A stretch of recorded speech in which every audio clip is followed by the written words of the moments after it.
In 2025, hospitals are being quietly transformed by a new generation of medical robots. They're not replacing doctors or nurses, they're stepping in where time runs out. That's where a new wave of robots is stepping in. In this video, you'll meet Neurobot, already running errands inside a real hospital in Taiwan, carrying meds, calling elevators, and cutting nurse workload by nearly 30%. You'll see Fourier's GR3, a gentle humanoid with expressive eyes that greets kids, comforts seniors, and turns stress into calm. Then there's a non-stop courier that's already clocked over 1 million deliveries in US hospitals, and another social robot turning waiting rooms into warmer places. Hey guys, welcome back. Alfie here. The age of robot teammates in healthcare isn't science fiction anymore, so let's dive in and start with Neurobot. It runs errands, guides visitors, and opens doors so nurses can focus on care. It's built to give nurses more time with patients. It carries medicines and lab samples between departments, brings wound care kits and health handouts to the bedside, shows patients and visitors where to go during busy hours, and handles routine jobs on short, low-staff night shifts. Fewer trips, fewer interruptions, more time with patients. It's a teammate, not a replacement, built to take on the dull, repeat tasks that eat up a shift. This isn't a theory. At Taichung Veterans General Hospital in Taiwan, Neurobot is already on the floor. Both nurses and patients say it helps. Leaders expect that once it's fully set up, it could cut nurse workload by up to 30% by handling deliveries and wayfinding. The hospital plans to add dozens more units, and more checks are underway for a full launch. It even had a spotlight at Computex 2025 as part of the Smart Hospital push. When a robot saves steps, it saves time and energy for care. Under the hood, Neurobot uses Kawasaki's Nioki mobile base with 2 robot arms and a built-in cargo bay. Neurobot can call elevators and open doors, navigate hallways on its own, and move without babysitting. Its brain runs Foxconn AI, including the Fox Brain language model for natural voice conversation, on an NVIDIA Jetson Orin-based holoscan computer that processes sensors on the robot in real time. Built by Foxconn and Kawasaki, it's designed to blend in so staff can focus on care. Care isn't just tasks, it's connection. Meet Fourier's GR3, a friendly humanoid for calm spaces. That's where Fourier's GR3 comes in, a full-size humanoid built for companionship, presence, and empathy. It stands about 1.65 meters tall with soft, rounded features in a gentle beige shell, expressive eyes, and open body language. It's made for calm spaces, hospital lobbies, pediatric units, elder care wards, and rehab centers. Places where a warm moment can lower stress and lift moods. GR3 can greet families, give directions, play simple games with kids to ease fear, remind seniors to drink water or take meds, and keep people company when waiting feels long. It turns a hallway into something closer to a living room. It's a friendly humanoid for calm spaces. It greets, guides, plays simple games with kids, and reminds seniors about water and meds. It makes eye contact, reacts to touch, and stops if someone steps in front. It moves naturally and runs on hot swappable batteries, so it stays ready. Tests started in August 2025 in nursing homes and rehab centers in Asia. In demos, GR3 carries small items and leads light rehab to keep people engaged so nurses can focus on care. Now we hand off to Moxie for non-stop logistics. If Neurobot runs errands and GR3 is the friendly face, Moxie is the courier that never gets tired. It's a mobile robot with an arm on wheels. Moxie takes care of jobs that pull nurses away from patients, picking up medicines, blood products, and lab samples, getting supplies from storage, delivering PPE, meals, and linens, and grabbing equipment left on another floor. It maps the building, calls the elevator by itself, and moves through the halls without blocking people. For nurses, that means fewer interruptions and calmer rounds. The hardware is simple and practical. A wheeled base with LiDAR and 3D cameras builds an internal map and avoids people gracefully. A 6-degree of freedom arm with a gripper opens doors, picks up items, and places things on shelves and carts. A small, friendly face and a touchscreen on its chest make interactions simple and human, with gentle chimes or short phrases when it needs to speak up. Since 2018, Moxie has expanded to dozens of US hospitals, with more than 100 units across major systems. Case studies are concrete. At Children's Hospital Los Angeles, two Nexus made over 2,500 deliveries in 4 months, traveled 132 miles of hallway, and saved about 1,620 staff hours. Another site logged more than 7,000 deliveries in a similar window, and by mid-2024, the fleet passed 1 million total deliveries. Nurses put it simply, Moxie gives us back time at the bedside. Moxie saves time, but connection is the next step. Meet Pepper, the social robot for human moments. Isn't built to carry loads. Instead, it's designed to carry conversations, something hospitals need just as much as logistics. Families arrive stressed, kids are nervous, and older adults sometimes need encouragement. That's where Pepper comes in, a greeter, guide, and activity leader who helps turn tension into comfort. It speaks many languages, answers common questions, walks visitors to radiology or pediatrics, helps with quick check-ins on the tablet in its chest, and leads light group sessions like stretching, singing, or memory games. Imagine a waiting room where a child smiles after meeting Pepper, or a senior ward where a cheerful robot leads a morning stretch while nurses focus on one-on-one care. To do this well, it uses simple, safe hardware. Pepper is 120 centimeters tall on 3 Omni wheels, with 19 joints for expressive moves. Its emotion engine, the emotion software, reads faces and tones so it can stay light for a nervous child, or steady and clear for a rushed adult. It notices when someone walks up, makes eye contact, and starts a conversation. It moves slowly, runs most of a day on one charge, and partners often customize its tablet and voice for each hospital's scripts and therapy routines. That setup is why many sites try Pepper first at reception or in group activities. Exactly the uses we'll look at next. Pepper's deployments tell a global story. In many hospitals, Pepper has been used mainly at reception and in group activities during pilots and short-term trials. Results vary by site, but common uses include greeting, giving directions, simple surveys on its tablet, and leading light exercise or games in elder care settings. In mixed fleets, social robots handle mood and guidance while other machines manage transport and cleaning. Pepper isn't for clinical tasks. It supports the experience. But here's the twist. The same intelligence that can heal can also harm. The same hands that save lives can pull the trigger. Because somewhere, this technology took a darker turn, from AI nurse to AI killer robot. What if I told you that China just rolled out an army of robots so advanced, they make Boston Dynamics look like a toy company? I'm talking about mechanical beasts that can carry 352 pounds, about 160 kilograms. Robot dogs armed with assault rifles, and underwater drones mapping our ocean floors right now. Welcome to the future of warfare. And frankly, it's both incredible and terrifying. While we've been debating whether ChatGPT will take our jobs, China has been building something far more consequential. They're not just developing robots. They're engineering an entirely new form of warfare called intelligentized combat.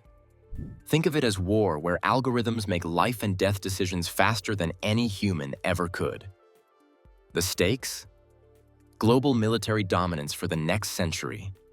While the world commemorated the 80-year anniversary of World War II's end, China used that symbolic moment to showcase weapons that make that entire conflict look primitive. The guest list alone should make every defense analyst lose sleep. Vladimir Putin and Kim Jong-un stood shoulder to shoulder with Xi Jinping on the viewing platform at Tiananmen Square. Think about those optics for a second. The leaders of Russia, North Korea, and China, representing the world's most advanced nuclear arsenals and largest standing armies, publicly demonstrating their alliance. This wasn't diplomatic courtesy. This was coordinated intimidation on a global stage.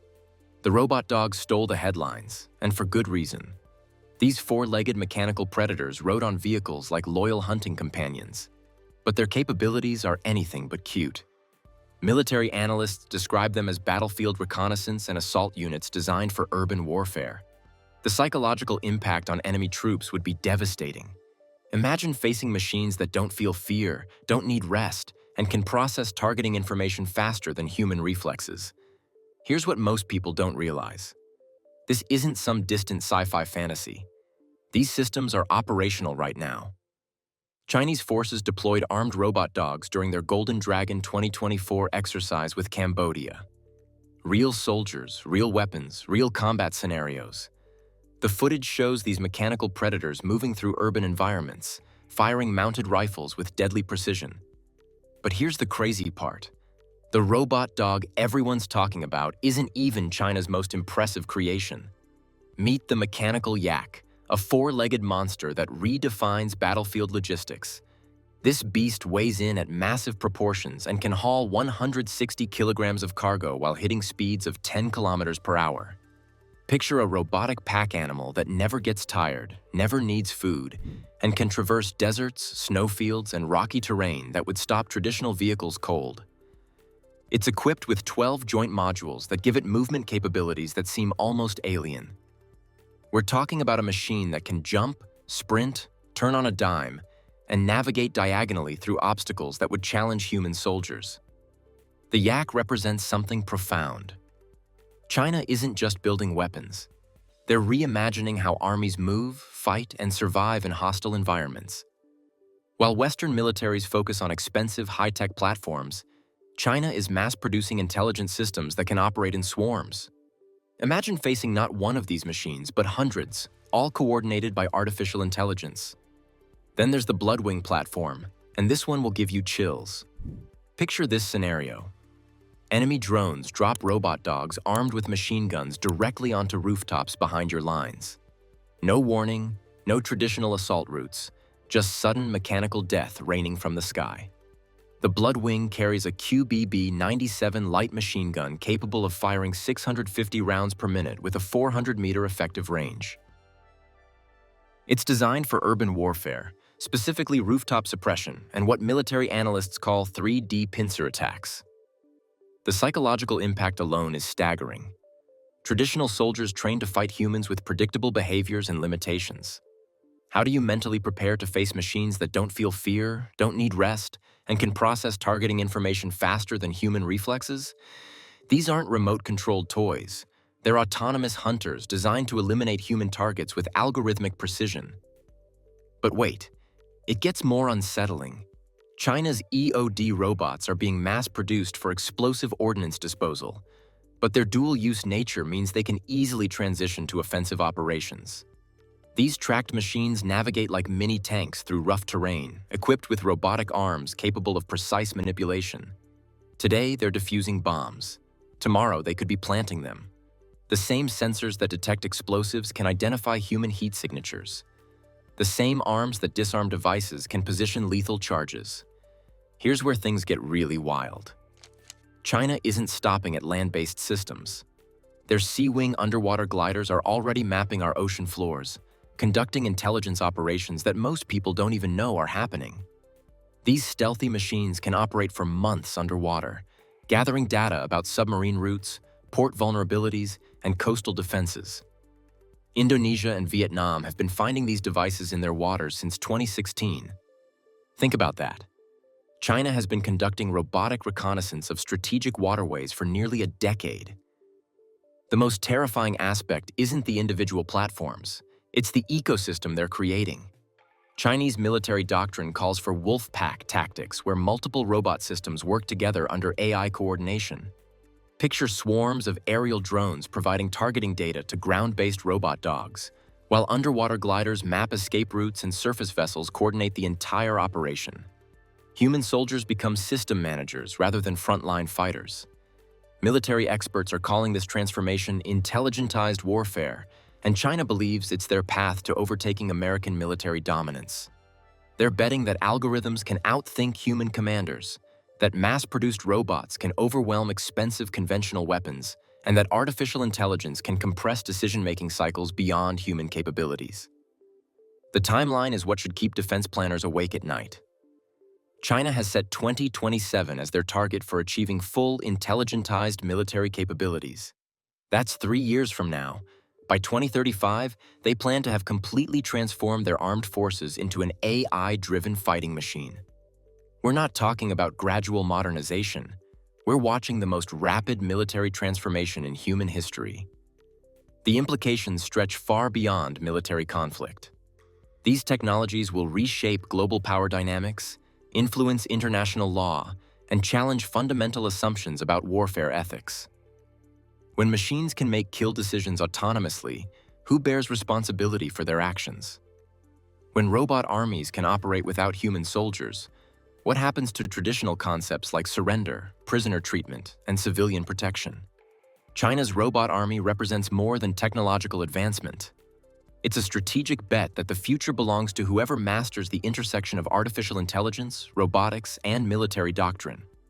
They're not just building better weapons. They're rewriting the rules of power projection and global influence. The question isn't whether this technology will change warfare. The question is whether the rest of the world can adapt fast enough to maintain strategic balance in an age of mechanical soldiers. What we're witnessing isn't just military innovation. It's the birth of an entirely new form of human conflict, and China is determined to write the first chapter. The robot revolution isn't coming. It's already here. And if you think that's crazy, wait until you hear this. A Unitree H1 slams into a human on the track, and a few steps ahead it appears to crash into a smaller robot.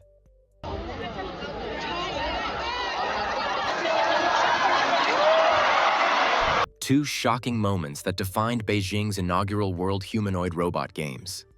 The event itself was a dream-turned arena, packed with sprints, five-a-side football, stage showcases, and combat demos. An entire city of sensors and servos condensed into one weekend. We saw two moments that wouldn't let go. A Unitree H1 veering into a human, and a separate chaos pileup nearby. We start on the track. The 1,500-meter race where pace beats polish and tiny errors snowball fast. Watch the H1 in lane view, posture slightly pitched forward, knees cycling clean, hips steady until a wobble appears near the infield edge. From what we saw right there, it drifts inward without a hard correction, and bang! The machine knocks over another team's operator standing near the lane boundary.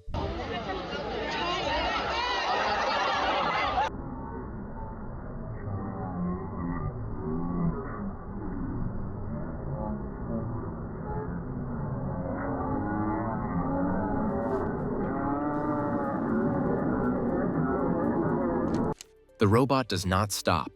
It keeps running with the stride it brought in, leaving staff to recover the person and clear space. That tiny miss matters. Hold that thought. Because elsewhere, what appears to be an H1 brushing, or outright colliding with, a much smaller robot near the edge of race lane. Watch closely. The small unit cuts across the lane line as the H1 holds its stride. There's a shoulder to upper arm touch that seems to nudge the lightweight machine off balance.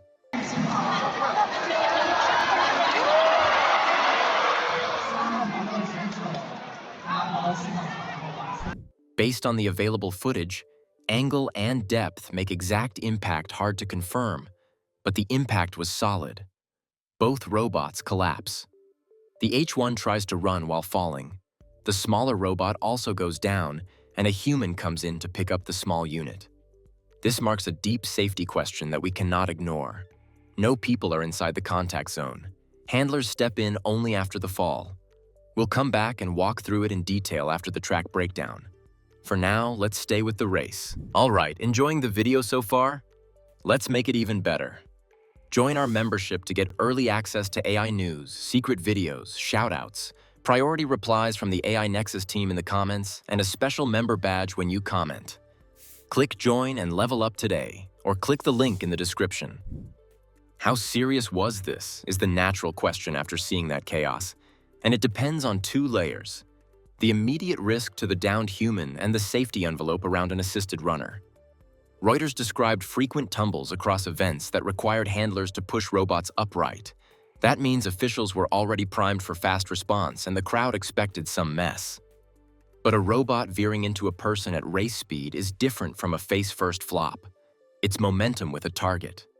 In the moment, you can hear the audience reaction tilt from shock to uneasy amusement, a very human way to process a near miss. The launch day also exposed the cost of chasing speed before perception and planning are bulletproof.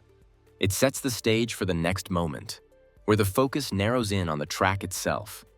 A Unitree H1 is running a 1,500-meter race in Beijing. It drifts inward and hits a human operator from another team standing near the track edge. The person goes down, the robot doesn't. Staff rush in, the race continues. If the operator had been half a step deeper into the lane, the H1's knee joint could have clipped the torso rather than a shoulder. The robot might have fully crossed the boundary and tangled with camera gear or a second bystander, turning a fall into a multi-body crash. If the person tried to brace the robot with a planted foot, there's a real chance of ankle or wrist injury. None of that happened, and that matters. But connected back to the earlier moment, these near-miss paths show how mass, speed, and drift stack into risk. The ladder is short, and the climb to danger is steep. It takes us straight into the next part. Two robots with different sizes and speeds meet at the edge. Even a light touch can turn into a spin or a fall if the smaller one is mid-step. There's no mystery here, just simple contact, balance limits, and timing.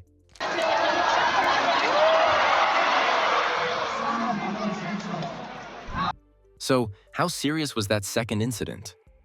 In the moment, direct human risk was lower because the contact was robot to robot and handlers stayed just outside the lane. But the fall still required human recovery, echoing popular science's observation that when a move misses, many humanoids topple and remain down until people help. Reuters' broader notes about frequent tumbles fit here too. Without fast self-right, every contact becomes a stoppage and a chance for human exposure during the reset. Less spectacle, more reset. And every reset adds risk. The H1 later took gold in the race, and that's the tension. The fastest machine of the day also caused the dramatic crashes that sparked the safety debate. Running is risky for today's humanoid robots because going faster makes mistakes harder to fix. Experts say these robots still need help to get back up after sharp bumps or slips. Add a human with a joystick, and now reaction delays make it even worse. That's why the H1 crash stands out as more than a funny moment. It's a clear lesson. Other crashes showed a different weakness. When flashy moves go wrong, the fall is simple and sudden, straight to the ground. If officials want these shows to be safe, robots must be able to get back up on their own. If they can't, they shouldn't be in the event. So where does that leave us as viewers and critics? The crowd laughed when the operator fell, and we understand why. Laughter is a quick way to hide surprise and let out tension. But if you look closely, you see the thin line between a funny moment and a real accident. We watched people lifting robots like teammates, and we watched robots lying still like props until humans helped them up again. That's not total failure. It's just a picture of where things stand in 2025. The danger is thinking this picture is the finish line. The value is using it as a checklist for what to fix next. One last thought before we end. None of these robots tried to hurt anyone, and nobody set up crashes as a joke. But danger doesn't only come from bad intent. It also comes when the goals and the robot's abilities don't match. If the fastest way to win medals is remote control with small safety zones, then more teams will do that. If the loudest cheers come from moves that push balance to the limit, then routines will be tuned for that edge. A robot doesn't need to want harm to be risky. It only needs to be pushed past what its sensors and controls can really handle. Until stability and vision improve, we'll see more falls when the pace gets high. Rules will improve too. And we'll be here watching closely, pointing out risks and cheering the fixes, because that's how clumsy turns into credible.